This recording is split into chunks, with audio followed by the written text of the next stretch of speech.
What's up, fellow movie buffs and film connoisseurs? It's your self-proclaimed cinema shogun here. And moments ago, Brian Laundrie's lawyer, Stevie Two Text Bertolino, sat down for his first ever video interview since this entire fiasco began. We know that he has been doing nothing but sending out text messages since the beginning of this investigation. And last night he phoned into CNN, and I have that entire phone call on my channel and I reacted to it. If you want to know my thoughts about that, you can go check that out. But this interview, I'm not going to play in its entirety. I'm going to cherry pick the most interesting parts, and I'm going to give you my honest reactions to them because he said some interesting things. I'm not necessarily buying everything that he said. And he also got upset and pretty snappy here. So you're going to want to check this out. But let's go ahead and see what he had to say. Experts. Steve, I want to go back to yesterday and that big discovery. I know this is not the first time Brian's parents have aided in the search, but the Laundries did decide to go and help investigators yesterday, both parents. Explain to our viewers what exactly prompted that yesterday. Well, I think the prompt was that the park, or the Myakkahatchee Environmental Creek Park, was finally open to the public. My understanding, it was either open to the public on Tuesday or Wednesday, and Chris and Roberta decided that since it was open and available to them, they wanted to go and look for Brian by themselves. After speaking with me, I told them that I wanted to notify law enforcement so that we would have no issue. And, I did text my contact at the Northport Police Department. The response I got was thank you for the heads up. And the law enforcement did show up at 7 a.m. at the park entrance to meet Chris and Roberta. Okay, so why does it make a difference if the park was open back to the public or not? Brian Laundrie's dad went out and helped the search before the park was back open. So Brian Laundrie's mom and the father could have been out there searching before. And add that to the fact that Brian Laundrie's dad, like I said, was already out there. So why didn't he take them to this location then? He went to this location with Roberta, and they went straight to this location. But when he was out there with the FBI and he was with the cops, why didn't he go to this park? And people keep saying it's under all this water, but I've already explained to y'all that there's no way that it was that deep of water that they couldn't simply search or dogs couldn't smell it. So yeah, there's that. Also, he sits here and says that Roberta and Chris contacted him that they wanted to go search by themselves. Okay, so leave it up to them. They were about to go by themselves. They weren't going to contact the FBI or law enforcement about it. The lawyer was like, oh, wait, no, I better call the cops. I better call someone about it because he knew how it would look. So they were originally going to go out here by themselves. So there's that. I don't think that it matters that the park was open to the public or not. I think that they could have went out there and searched this entire time if they wanted to, just like they could have said something if they wanted to, but they didn't. They chose to wait until now because they didn't want to be around law enforcement, obviously. And when Chris was around law enforcement, he didn't take them to this area. I would believe that if I really wanted to find my son, I would go out there and search while the most people are out there. The more the merrier, right? So why do you want to wait for a small, intimate search for your son? Only if you knew where he was at and you wanted to find him yourself. Maybe you already knew he was gone and you wanted to find the body. Maybe you thought maybe he was still alive and you didn't want law enforcement to be there when you found him. Just in case he was still alive, y'all wanted to go by yourselves. So if he was still alive, y'all see him, he's going to scurry off. So I'm not going to sit here and believe that if Brian Laundrie's parents went out there and searched yesterday, okay, by themselves, like they were originally supposed to, you want me to believe that if they found Brian alive, chilling in a bush somewhere, that they were going to call the cops or the FBI and take him in? Do you want me to believe that? The family that got Brian a lawyer as soon as he got back home from that road trip. The family that refused to answer any phone calls from Gabby Petito's family. The family that has not stepped forward to help this search this entire time until the search was basically called off. Y'all want me to believe that they were going to find a live Brian and just turn him in? I highly fucking doubt it. No. They wanted to wait until now because they had already suspected that he probably maybe ended himself. They already knew the location where he would be at if he was there. Chris didn't take him when he was out there on the original search. They wanted to go out there by themselves, so just in case, if Brian was alive, hey, you're still okay.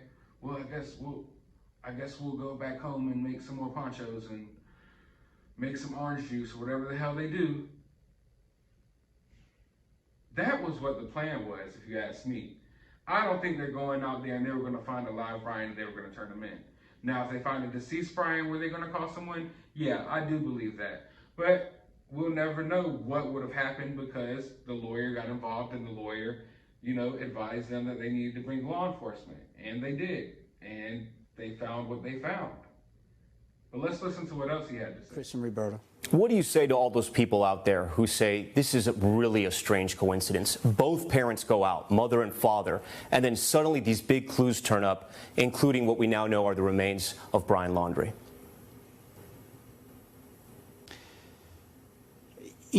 As I said to you a moment ago, I've known Brian since he was a small child, so this is hitting me today too. I'm a little bit angry that people are even speculating this way, and primarily because, it's not just the Laundries, it's local PD, it's the FBI. It was an independent news person who happened to be there filming, and that's all fortunate that police were there and the film crew was there. The FBI put out a statement. I forget the gentleman's name. He said, listen, we searched this area several weeks ago. It was underwater. There have been numerous people who have said this area was waist deep in water. I think every searcher who was out there will attest to that. So people with firsthand knowledge of the conditions of that park have said that this was under 2 to 3 feet of water, and yet still John Q. Public can't get it in their head that these areas were inaccessible, and the items that were located today, or I should say yesterday, perhaps couldn't be seen. So we're not just saying it. I'm not just saying it. The FBI is saying it. Everyone is saying it. And yet these platforms are still running amok with these ludicrous and I have to say, nonsensical theories of the parents planting things there. I mean, enough is enough. Steve, when does it stop? When do people... Yeah. When does it stop? What do you mean, when does it stop? It could have stopped months ago. If your clients would have said something, if they would have spoken up and showed the slightest bit of concern for their son, it could have stopped. If they were out there searching every day for their son, instead of waiting until the search was over to actually go out there and look, it could have stopped a long time ago if they tried to clear the air or clear up anything that was going on, but they didn't. They didn't at all. They remained quiet. And it could have stopped even before that if they would have answered Gabby Petito's family's phone calls. It could have stopped if they would have let their son talk to law enforcement, if they could have talked to law enforcement. None of this stuff had to happen.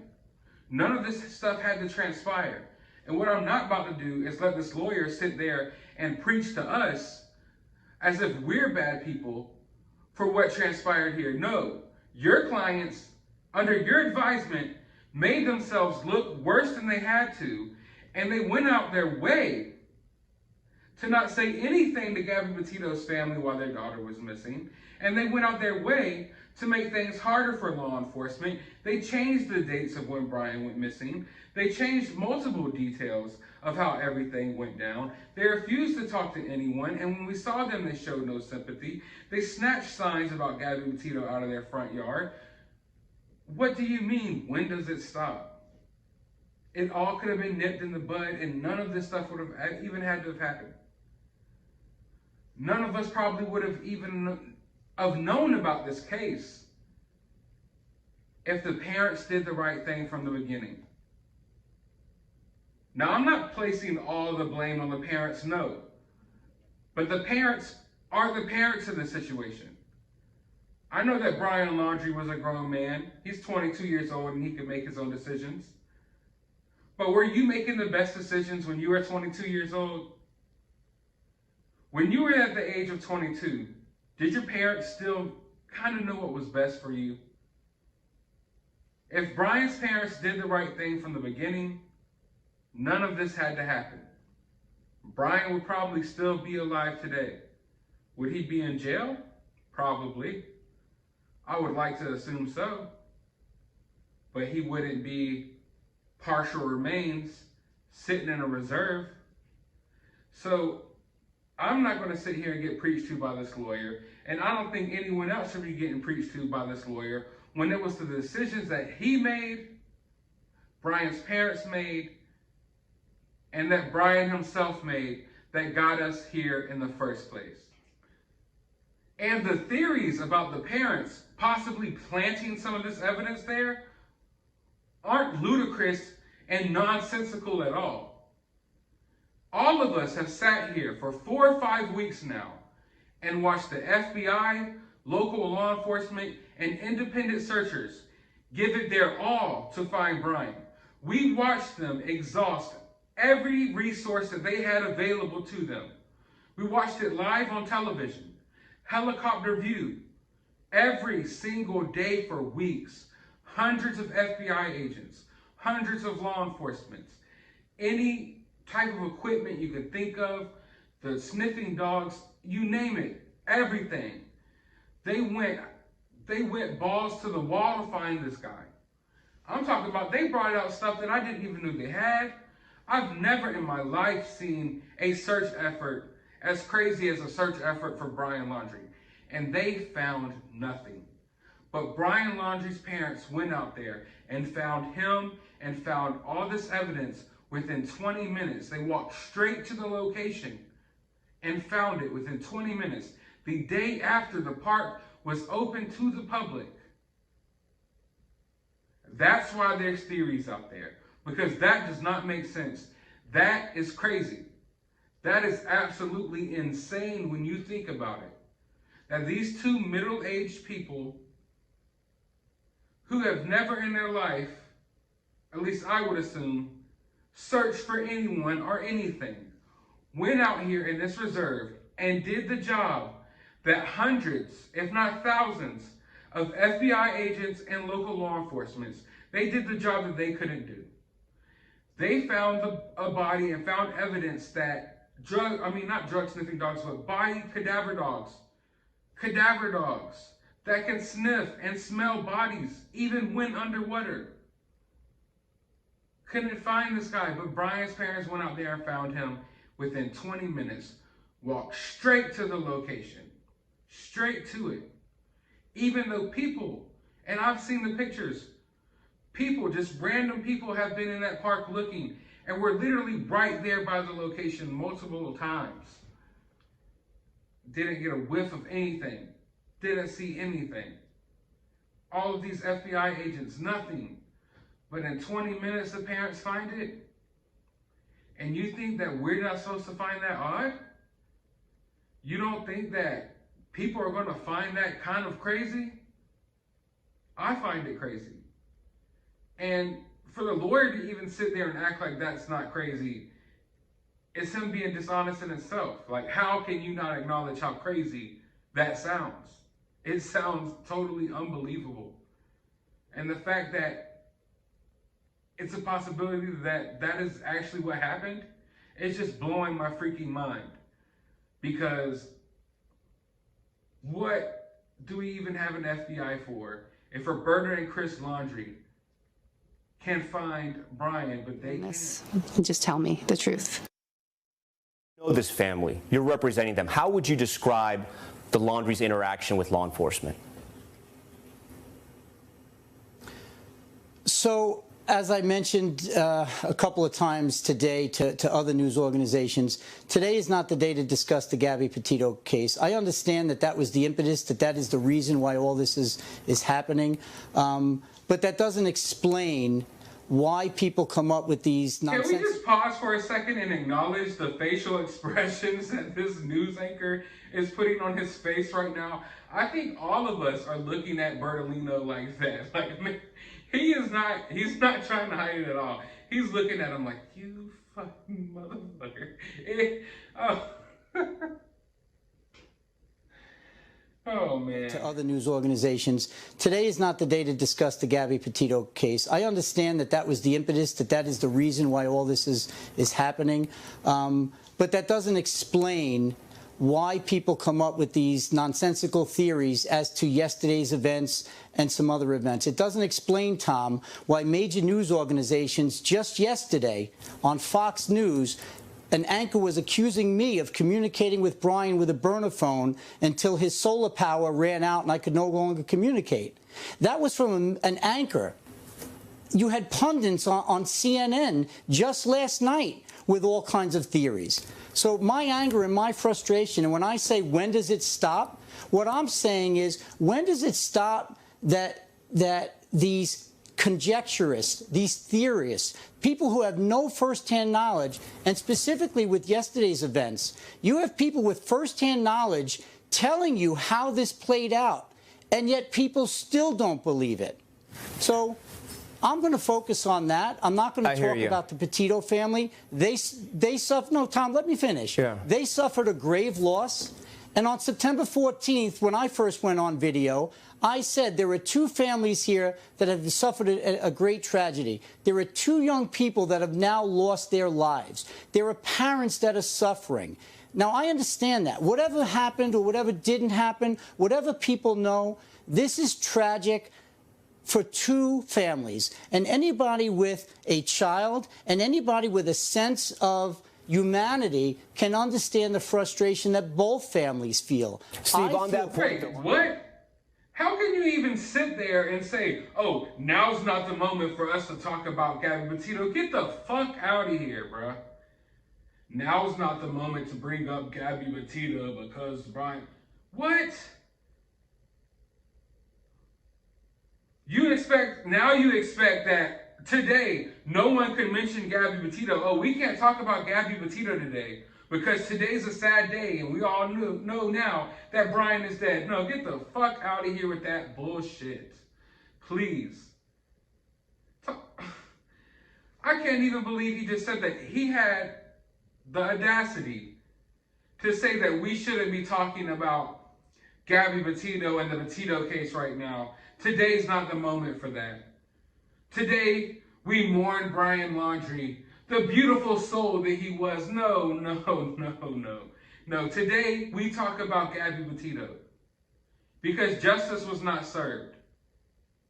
And I believe that justice was not served largely not just because of Brian, but because of you, Bertolino, and because of your clients not saying anything and not speaking up when they had the chance and when you had the chance.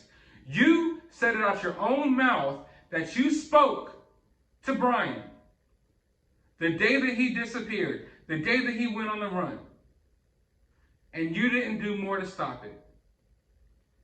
The parents didn't do more to stop it.